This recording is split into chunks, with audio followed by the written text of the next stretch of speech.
Bonjour à tous, bonjour à toutes, on se retrouve pour une nouvelle vidéo dans laquelle je vais évoquer mes lectures de septembre et d'octobre, à la fois celles que j'ai terminées, celles que j'ai commencées et aussi celles que j'ai envie de commencer. Voilà, ça nous fait un très très joli programme, j'espère que vous allez bien, que vous avez passé un très très bon Halloween.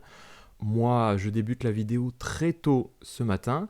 Je pense que vous allez voir d'ailleurs la lumière évoluer tout au long de la journée, mais c'est pas grave. On va débuter tranquillement. J'ai ma petite boisson que je découvre avec vous. J'espère que c'est bon. Et on lance tout de suite après le générique.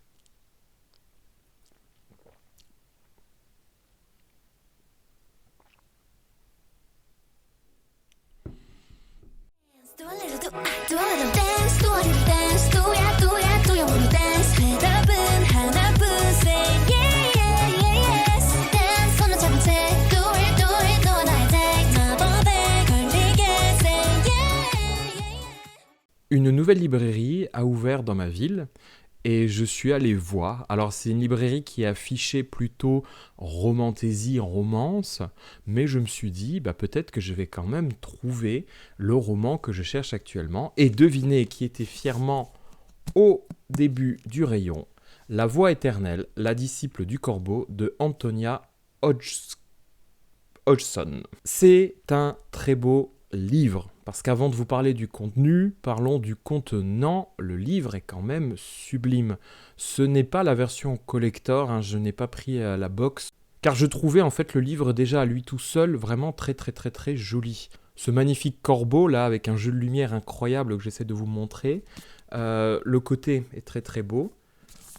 Arrière, c'est l'arrière avec le texte qu'on va lire tout à l'heure ensemble. Mais surtout, regardez-moi la tranche. Vous me direz dans les commentaires si c'est bien la tranche, mais je crois que je ne me suis pas trompé. Vraiment, qui est très très très joli, avec le... Ça porte un nom et je l'ai oublié. Et surtout, à l'intérieur, vous avez aussi de magnifiques illustrations à base de corbeaux, car je ne sais pas si vous avez remarqué, mais ça a l'air d'être un petit peu le thème de cette œuvre.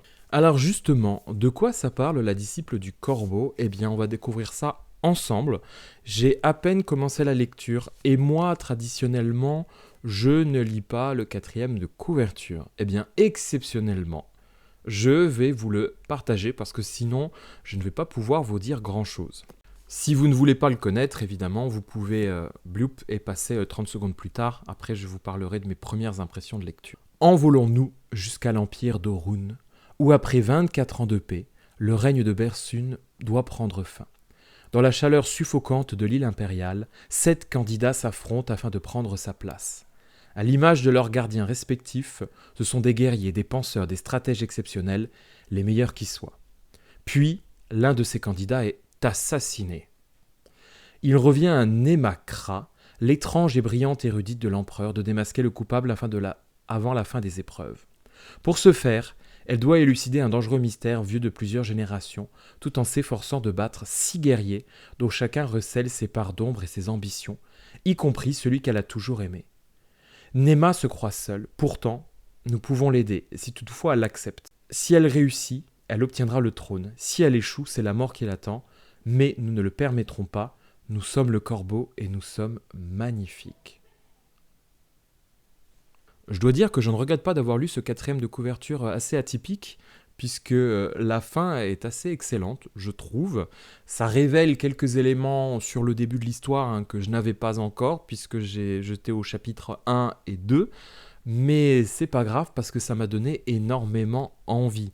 Là, comme ça, à la fois, il y a un côté, je trouve, Hunger Games dans l'ambiance Battle Royale, mais il y a aussi des enjeux politiques qui m'ont l'air intéressants, avec des histoires de famille.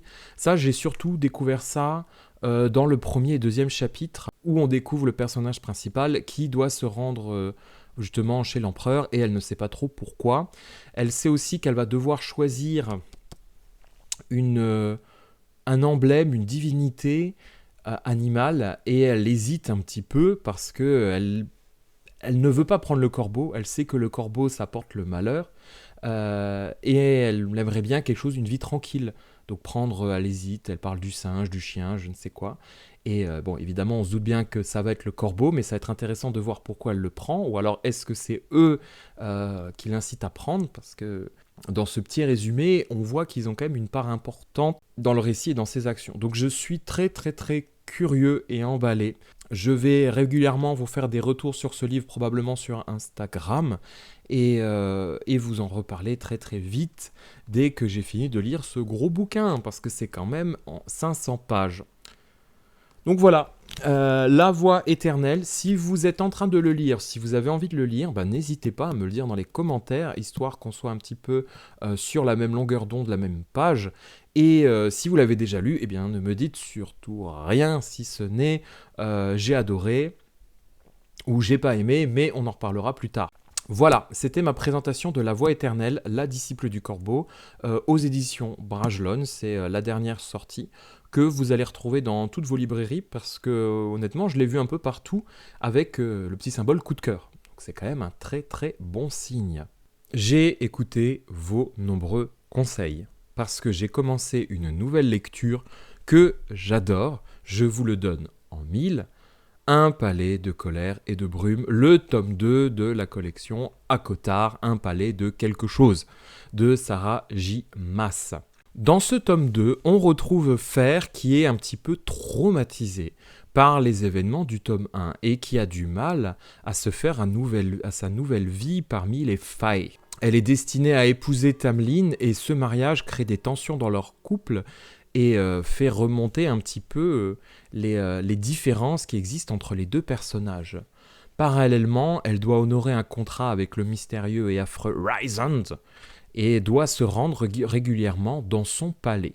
Derrière tout ça se cachent les tambours de guerre, puisque la guerre se prépare sur le continent, et toute la question est quel rôle Fer va-t-elle jouer là-dedans. Je dois dire que quand j'ai lu vos commentaires, me disant « Ah, il faut que tu continues, tu vas voir le tome 2, c'est super », j'étais un peu dubitatif parce que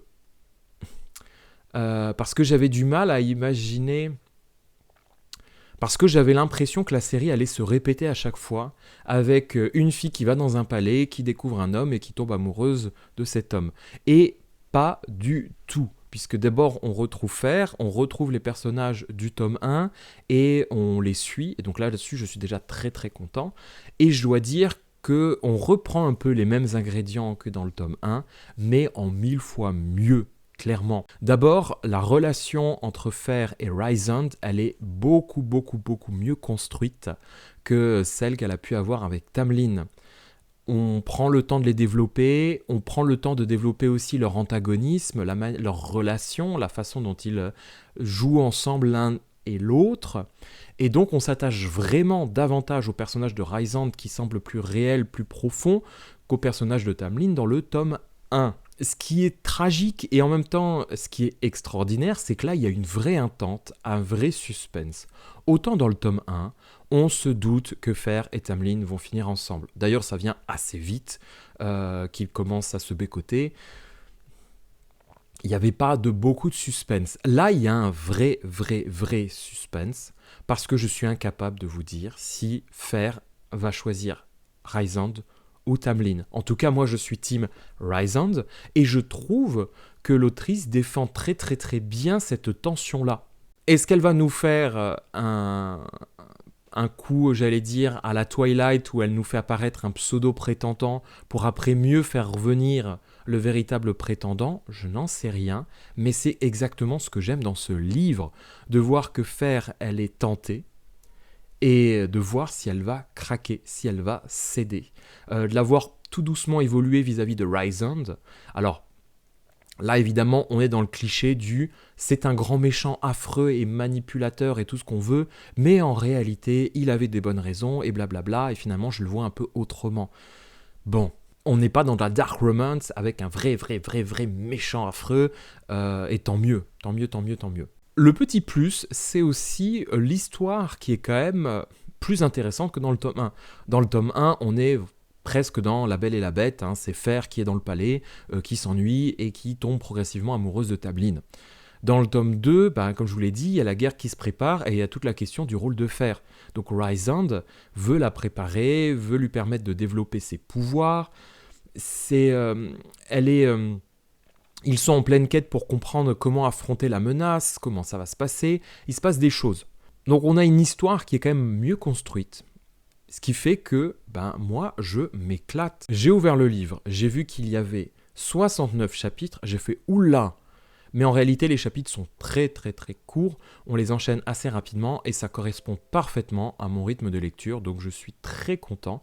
Et pour le moment, c'est une lecture qui m'amuse beaucoup. Je suis très content quand je veux me coucher de retrouver Fer et de voir dans quel débat, dans quelle histoire elle est en train de se mettre et de retrouver mon Rise On qui est clairement mon coup de cœur de ce tome. Mais ça, vous me l'aviez annoncé et que dire si ce n'est que vous, mes abonnés, vous avez toujours raison et j'ai bien fait une fois de plus de vous écouter. Merci beaucoup. Nous allons passer à ma première lecture de septembre.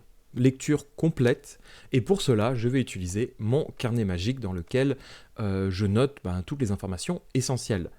Je me souviens du livre, je vous rassure, mais est-ce que je me souviens du moment où j'écris ? Un peu moins. Alors, j'ai lu, je vous le donne en 1000, j'ai lu, enfin, Rythme de guerre, tome 4, partie 1 de Brandon Sanderson. J'ai lu ce gros pavé de 800 pages. Et je dois dire que j'avais très peur parce que tout le monde m'avait dit attention, tu vas voir, ce tome-là, il ne se passe pas grand-chose, notamment dans la première partie. Or, quand on dit ça chez Sanderson, on sait ce que ça veut dire parce que cet homme est extrêmement bavard. Il multiplie les personnages, les points de vue, ce qui fait que son histoire commence à prendre plein de petites branches dans tous les sens. Il s'attache à faire évoluer progressivement aussi ses personnages. Donc non seulement il y a de plus en plus de personnages, mais en plus ça prend de plus en plus de temps et de chapitres pour montrer leur évolution et leur changement. Ce qui les rend individuellement très intéressants, mais ce qui ralentit évidemment le rythme de l'histoire, parce qu'il ne se passe pas forcément grand-chose dans leur vie, si ce n'est de nombreuses hésitations. C'est un petit peu, j'allais dire, le thème de Rythme de guerre. Tout le monde hésite. D'un côté, on a Kaladin qui est en pleine dépression. Alors honnêtement, moi j'ai l'impression qu'il est en dépression justement depuis le début de l'œuvre, mais là c'est vraiment une grosse dépression. Je connais Sanderson. Je sais que lorsqu'il fait ce genre de choses, le personnage en ressort sublimé. En tout cas, j'ai des bons souvenirs de Fils des Brumes, avec un personnage qui est en complète dépression, au point de rendre ça presque très lourd et très agaçant. Mais à la toute fin, la lumière qu'il arrive à trouver est quand même assez intéressante, je dirais. Voilà, simplement. Donc, Kaladin, j'aime bien ce développement-là, je trouve que les questions qu'il se pose autour de son rôle en tant que guerrier, de ce que c'est de tuer, en tant que médecin, elles sont intéressantes et j'ai hâte de voir la réponse qu'il va réussir à trouver, je l'espère, dans ce tome 4. On a Navani qui est l'un de mes personnages préférés et qui est énormément mise en avant. Elle a cette espèce de rôle de reine, de scientifique à la fois. Elle est belle, elle est intelligente, elle est diplomate, elle est directe, elle est forte. Je l'adore. Je ne sais pas si vous avez vu Arcane, mais je l'imagine comme la mage avec, vous savez, les tatouages en or dans son dos et ces espèces de bijoux. Je l'imagine comme ça, mais en bien plus âgé, évidemment, puisque Navani est quand même une maman, mais je l'imagine en tout cas tout aussi belle, tout aussi élégante et tout aussi extraordinaire. Et j'espère que tout va bien se passer pour elle, parce que malheureusement, je sais que dans le monde de Sanderson et des archives de Rorschach, tout peut arriver. Un personnage qui m'agace de plus en plus, c'est Shallan. Shallan, je trouve que 2025, c'est un peu ringard ce qui lui arrive. Alors certes, elle n'a pas été inventée en 2025, mais moi je lis le livre en 2025.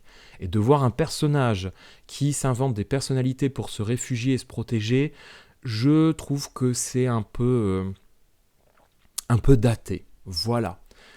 J'ai du mal à me faire à son développement et j'aimerais bien qu'on ça avance un petit peu parce que j'ai l'impression qu'on a commencé ça dans le tome 2 et qu'elle y est toujours. On a aussi de plus en plus de points de vue de ceux et celles qui chantent, ceux et celles qui twerkent, qui dansent, qui font le ménage et qui je ne sais quoi. Et je suis pas très fan, moi, de ces points de vue-là, généralement dans les romans. J'aime pas trop les points de vue un peu cryptiques d'une espèce qui parle avec par symbole et on comprend pas forcément et on nous dit « Ah, mais vous comprendrez par la suite et quand vous relirez les chapitres, vous comprendrez davantage. » Et Je repense par exemple au serpent dans Les Voyageurs de la mer, Les Aventures de la mer de Robin Hobb, où on a plein de chapitres pour les entendre dire sss, on est dans l'eau, sss, on est des serpents, et à chaque fois je suis mais au secours, est-ce qu'on peut ne pas avoir autant de chapitres sur leur vie passionnante qui ne l'est pas du tout pour moi? Bah, celles et ceux qui chantent, c'est un peu pareil. En plus, on a Abjection qui commence à faire un peu triste comme grand méchant, cette espèce de Palpatine dans le fond qui essaye de corrompre, qui propose aux hommes désespérés de remplacer la douleur par autre chose et rejoins-moi les forces du mal, etc. Mais à côté de ça, fait pas grand chose parce que c'est un peu une espèce de fumée noire maléfique qui parle. J'étais beaucoup plus inquiet au début quand on avait l'Incenssin en blanc ou quand on avait aussi cette espèce de conspirateur maléfique avec son diagramme, etc. Là, je trouve que ça commence à faire un peu long et il est temps de nous montrer le vrai pouvoir d'Abjection et pas uniquement un pouvoir basé sur la corruption ou la colère. Je veux quelque chose de vraiment très très fort. Je compare justement à Fils des Brumes. Dans Fils des Brumes, l'entité maléfique qui existe, elle apparaît à différents moments et ça la rend assez effrayante. Voilà. J'en dis pas plus parce que si vous avez un jour l'occasion de le lire, faites-le. Vraiment, moi, c'est une série que j'adore, une saga que je défends jusqu'au bout. Mais les rares moments où elle apparaît, je la trouvais plutôt angoissante et toute puissante. Abjection est tout puissant, mais est-ce qu'il est angoissant? Bon, j'attends de voir. Alors là, vous allez dire, mais il ne fait que critiquer ce tome. C'est vrai, et pourtant, je n'ai pas souffert à sa lecture. J'ai passé un très bon moment. Tout le monde m'avait dit attention, c'est très lent, mais moi j'ai fait quelque chose que vous auriez dû faire, ou en tout cas que je vous conseille de faire, c'est de lire 25 pages par jour, pas plus. Je pense qu'effectivement le tome est très lent quand on lit 50 ou 100 pages d'un coup, parce qu'il ne s'est rien passé pendant ces 100 pages. Moi j'en lisais 25, j'allais me coucher, et je n'avais pas le temps de m'ennuyer. Certes, ça m'a pris donc 1 mois et des poussières pour le lire, mais j'ai passé un bon moment et j'ai hâte de lire tome 4, partie 2, probablement en décembre, pour finir l'année 2025 sur les 4 tomes français sortis. Il me restera donc le tome 5 qui n'a pas encore été traduit, si je ne dis pas de bêtises, ou en tout cas s'il a été fait, il faut vraiment que je me dépêche. Puisque 2026, on termine les archives de Rorschach, je vous le promets, et après je vous embêterai plus, jusqu'au prochain tome. Sanderson a dit qu'il faisait une pause dans l'écriture, 2-3 ans, donc on verra, j'espère que je vais avoir le temps de le rattraper et d'être un petit peu tranquille et de pouvoir peut-être un jour m'intéresser à ses autres sagas. Et on termine avec une lecture très particulière, parce que celle-ci, elle m'a été conseillée par une amie qui me harcèle depuis des années en me disant « il faut le lire ». Eh bien, ça y est, je l'ai lu. Nous allons parler de « Dans la toile du temps » de Adrian Tchaïkovski. C'est une œuvre de science-fiction cette fois-ci, et vous allez voir que c'est assez barré, et en même temps c'est assez extraordinaire ce qui a été raconté pendant ces quelques 500 pages. Il faut imaginer une humanité loin dans le futur, qui a fait tellement de guerres, tellement d'erreurs, tellement d'absurdités, qu'elle n'a plus de planète où vivre. Les hommes se retrouvent dans des vaisseaux qui se déplacent dans l'espace en espérant pouvoir trouver un jour une planète. Ils sont congelés et ils sont décongelés de temps en temps pour vérifier. Tiens, est-ce qu'on a trouvé quelque chose? Non, rien. Bon, eh ben on se met en nouveau en congélation et on attend de voir si on a trouvé quelque chose. Et ils finissent par trouver une planète qui semble habitable, qui semble parfaite. Sauf qu'un satellite protège cette planète avec une intelligence artificielle et leur interdit d'y mettre les pieds. Sur cette planète a lieu une expérience unique et incroyable qu'elle veut absolument protéger. On a envoyé un virus sur cette planète pour faire évoluer vitesse grand V des singes, pour leur faire atteindre un stade d'humanité proche du nôtre, non pas en 2 milliards d'années, mais en, je dis de bêtises, mais 5000 ans. Donc, le satellite, l'intelligence artificielle, refuse tout accès sur cette planète. Si le vaisseau tente d'y poser les pieds, il sera détruit. Ce que l'intelligence artificielle ne sait pas, c'est que l'expérience a échoué Les singes ne sont pas du tout en train d'évoluer, ils sont morts depuis longtemps. C'est une autre espèce qui évolue, une autre espèce qui tisse sa toile, ce sont les araignées. Les araignées qui ont eu le fameux nanovirus et qui sont en train d'évoluer très vite. Alors dit comme ça ressemble au début d'un film d'horreur. Et c'est un petit peu ce que j'attendais. Des personnes dans un vaisseau spatial avec peu de lumière et soudainement une patte velue qui se pose sur l'épaule et c'est pas du tout ça. Donc si vous détestez les araignées, eh bien à la limite je vous conseille de lire ce roman, vous allez peut-être finir par les apprécier. D'abord parce qu'il n'y a pas énormément de descriptions physiques je trouve des araignées. Moi je m'attendais à beaucoup plus de descriptions un peu répugnantes, ce n'est pas le cas. On finit parfois même par oublier que ce sont des araignées, je trouve. Le roman, il prend une forme assez intéressante, c'est qu'on suit à la fois le point de vue des araignées et le point de vue des hommes, sachant que les deux font des bonds dans le temps. Les hommes, quand on ouvre leur congélateur, il s'est passé 1000 ans, ils regardent ce qui s'est produit et il y a des conflits, des histoires, qu'est-ce qu'on fait, qu'est-ce qu'on devient, quelles sont les décisions à prendre sur le vaisseau. Le vaisseau est en train de vieillir, de dérailler, enfin c'est très compliqué pour eux. Et à chaque fois, ça se passe comme ça, ils font des bonds dans le temps.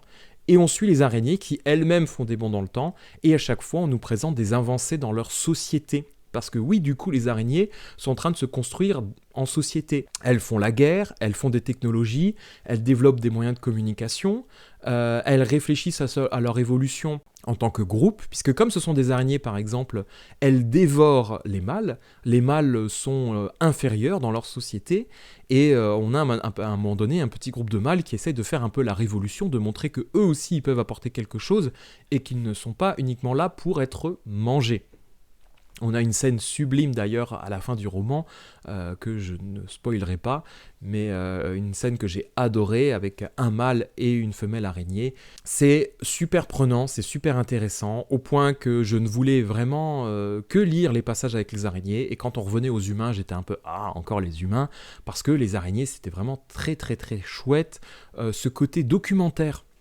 Parce que voilà, c'est ça. À chaque fois, on entendait la voix du documentaire animalier qui vous décrit ce que font les araignées, mais elles font des trucs qui ne sont pas du tout des trucs d'araignées de notre planète, mais des trucs extraordinaires. Et à côté de ça, on a ce satellite fou qui se pose des questions et se dit « Mais c'est bizarre, mes singes, ils évoluent étrangement. Pourquoi ils n'ont pas encore inventé la roue alors qu'ils voient... alors que les araignées, elles ont déjà une espèce de ville immense faite de toiles. » Enfin... C'est très intéressant, c'est très bien, j'ai beaucoup aimé, c'est bien découpé, c'est-à-dire les chapitres s'alternent correctement, il n'y a rien de trop long, on n'est pas dans des descriptions très lentes des araignées qui découvrent le feu, c'est pas du tout ça. C'est beau, c'est poétique à la fois, c'est un drôle de message sur ce que c'est être un homme, sur ce que c'est l'humanité, sur ce que c'est avoir une conscience, je dirais aussi. J'ai beaucoup aimé cette lecture et je la recommande vivement. Le début était un peu confus, je dirais, et je me suis posé la question, je crois que l'auteur a fait plein de romans de SF qui sont un peu dans le même univers.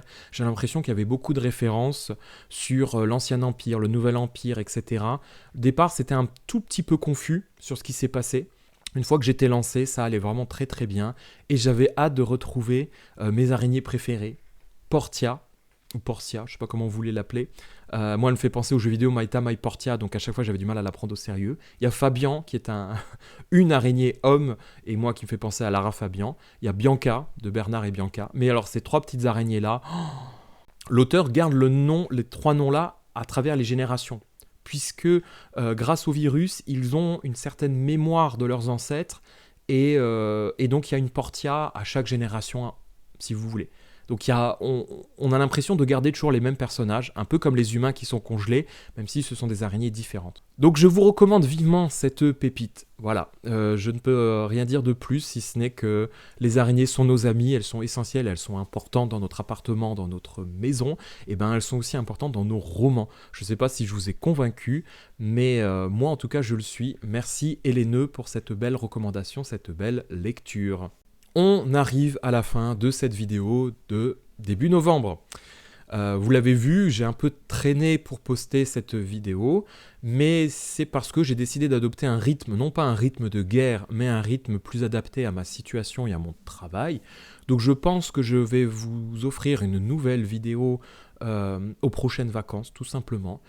Tous les 2 mois, ça me semble être un rythme à peu près correct. Moi, je lis de mon côté et après, je vous fais des retours qui sont complets et intéressants et qui prennent le temps d'être construits et développés et pas juste c'est super, j'ai aimé, hop, on passe au 50e livre. C'est pas mon style, moi je n'y arriverai jamais, je ne ferai jamais ça.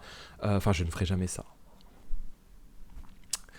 N'enregistrez pas ce passage pour me le ressortir dans 10 ans où je vous ferai une vignette 300 livres lus en un mois. C'est toujours en tout cas un plaisir infini d'échanger et de discuter avec vous. Donc n'hésitez pas dans les commentaires à me dire si le tome 3 de Palais de je ne sais quoi et je ne sais quoi est bien, à me dire si Rythme de Rorschach, ce que vous en pensez aussi, La Toile du Temps et surtout La Disciple du Corbeau.